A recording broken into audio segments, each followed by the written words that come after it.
بسم اللہ الرحمن الرحیم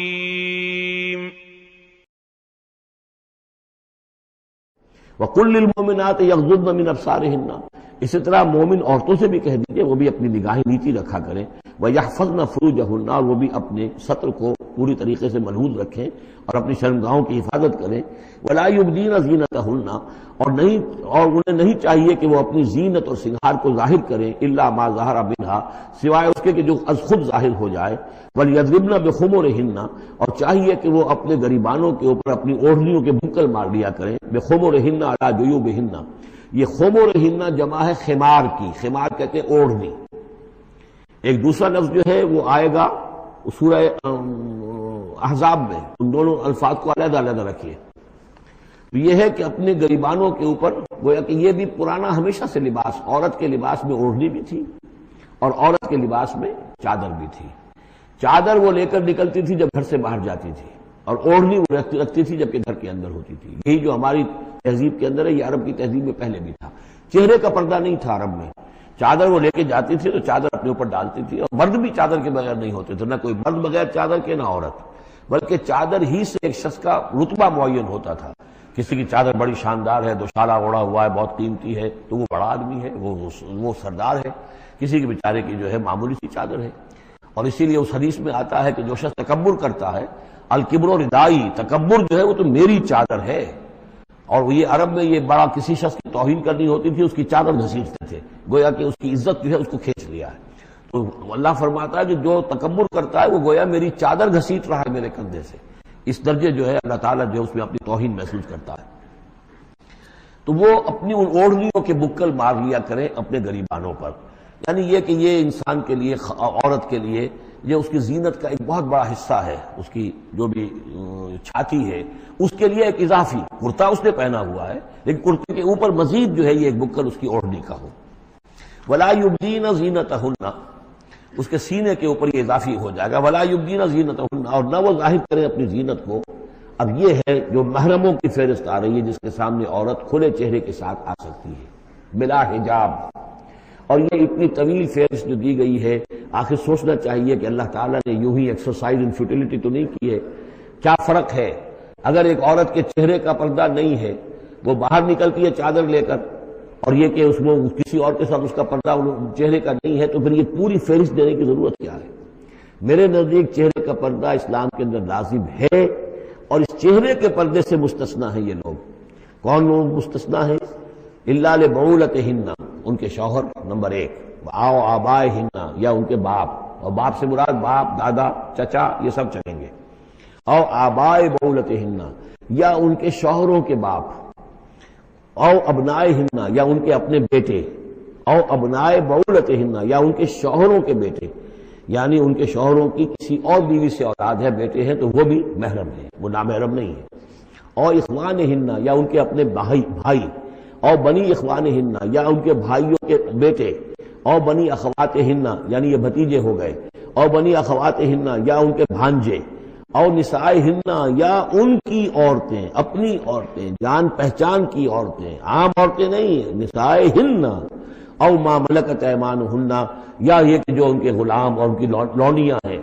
اکثر بیشتر اہل سنت کے نزدیک یہاں مرد غلام مراد نہیں ہے بلکہ لونڈیاں مراد ہیں۔ اب تابعین غیر اولی الاربۃ، یا ایسے تابع لوگ جو کہ صرف خدمت گار ہیں، بعض اوقات ہوتا ہے خاندانی طور پر جو ہے وہ خدمت گار کرنے والے ہیں، باپ بھی کہیں ملازم تھا اسی گھر میں، اب اس کی اولاد بھی وہیں پر ہے، وہ بھی کام کر رہی ہے، بچپن سے وہیں پلے ہیں۔ ایسے لوگ ہوتے ہیں کہ جن کو واقعتاً پھر اس گھر کی خواتین سے اس طرح کا خیال کبھی نہیں آ سکتا کہ ان کے بارے میں وہ کوئی بری بات سوچیں۔ ابھی تابعین غیر اولی الاربۃ، یا وہ تابع کہ جو کہ کوئی غرض نہیں رکھتے اس قسم کے معاملات سے، من الرجال، مردوں میں سے۔ ابھی الطفل الذین لم یظہروا علی عورات النساء، یا وہ لڑکے کہ جو ابھی عورتوں کے جو مخفی معاملات ہیں ان سے واقف ہی نہیں، ابھی وہ جنسی جو بھی باتیں ہیں ان سے واقف نہیں ہیں۔ ولا یضربن، یہ اب یہ فہرست مکمل ہو گئی، یہ ہیں محرم لوگ جن کے سامنے عورت بغیر چہرے کے پردے کے آ سکتی ہے۔ باقی یہ کہ زینت جو خود بخود ظاہر ہو جائے، اب ظاہر ہے کہ آپ نے چادر بھی لی ہوئی ہے، کسی خاتون نے برقع بھی اوڑھا ہوا ہے، لیکن اب کسی کا قد ہے، ماشاءاللہ وہ قد ایسا ہے، سر قد ہے کوئی خاتون، تو وہ کہاں چھپائے گی اس قد کو؟ وہ تو ظاہر ہو جائے گا۔ جسم متناسب ہے، اب وہ جسم تو ظاہر ہو جائے گا۔ اس اعتبار سے ما ظہر منہا کو لوگوں نے لے لیا چہرے کے لیے، یہ بالکل غلط ہے۔ چہرے کا تو پردہ میرے نزدیک لازم ہے، اور یہ کہ باقی یہ کہ ان کے سامنے چہرے کے سمیت عورت آ سکتی ہے، باقی عورت جو ہے اپنے بیٹے کے سامنے بھی سوائے 3 اعضاء کے اور نہیں کھول سکتی، اپنے بھائی کے سامنے بھی نہیں کھول سکتی۔ چہرہ، یہ ہاتھ پونچھوں سے نیچے، اور پیر ٹخنوں سے نیچے، یہ جو 3 اعضاء ہیں یہ وہ ہیں کہ جو جس کو عورت نے یہ کھلے رکھ سکتی ہے، اپنے وہ بیٹے کے سامنے بھی، بھائی کے سامنے بھی، اور جو بھی رشتے گرائے گئے ہیں۔ لیکن یہ کہ اس سے آگے پھر جو ہے معاملہ وہ پھر شوہر کا ہے، اس سے آگے یعنی لباس کا معاملہ جو ہے جس سے کہ عورت جو ہے وہ آزاد ہوگی، وہ صرف شوہر کے لیے۔ وَلَا يَضْرِبْنَ بِأَرْجُلِهِنَّ لِيُعْلَمَ مَا يُخْفِينَ مِنْ زِينَتِهِنَّ، اور نہ یہ ایسا ہو کہ وہ اپنے پاؤں مار کر چلے، کوئی زیور جو ہے پاؤں میں پہنا ہوا اس کی جھنکار ہو تاکہ لوگ جو ہے ادھر متوجہ ہو جائیں۔ لِيُعْلَمَ مَا يُخْفِينَ مِنْ زِينَتِهِنَّ، تاکہ لوگوں کے علم میں آ جائے کہ کیا انہوں نے چیز چھپائی ہوئی ہے اپنی زینت میں سے، کیا زیورات پہنے ہوئے ہیں۔ وَتُوبُوا إِلَى اللَّهِ جَمِيعًا أَيُّهَا الْمُؤْمِنُونَ، اور اے اہل ایمان سب کے سب مل کر اللہ کی جناب میں توبہ کرو، لعلکم تفلحون، تاکہ تم فلاح پاؤ۔ یا ایھا النبی قل لازواجک وبناتک ونساء، اب یہ پردے کا اگلا حکم آ رہا ہے۔ ایک تو یہ کہ گھر میں رہو،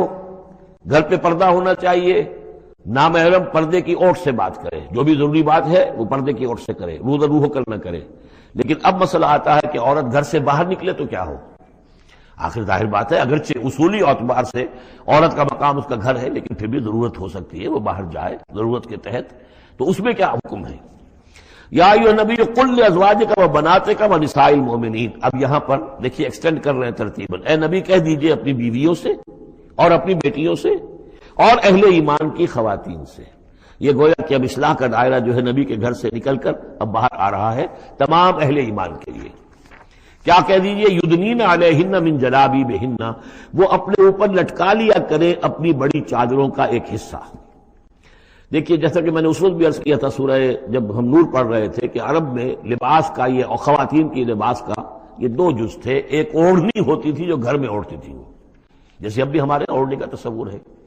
اس کو کہتے ہیں خمار، اور خمرہن لفظ آیا ان کی جمع جو ہے خمرہن، وَلْيَضْرِبْنَ بِخُمُرِهِنَّ عَلَىٰ جُيُوبِهِنَّ، وہ اپنی ان اوڑھنیوں کا بکل مار لیا کریں اپنے سینوں پر۔ یہ گھر کے اندر ہوگا، باہر جب نکلتی تھی تو بڑی چادر لے لیتی تھی، اور جو جتنی شریف گھرانے کی ہوتی تھی اتنی ہی وہ اپنے آپ کو اس میں لپیٹ لیتی تھی، لیکن چہرے کے اوپر نہیں ڈالتی تھی۔ یہاں اس میں صرف یہ اضافہ کیا گیا ہے کہ اس کا ایک حصہ اپنے چہروں پر لٹکا لیا کریں، یہاں سے نقاب کا تصور پیدا ہوا ہے،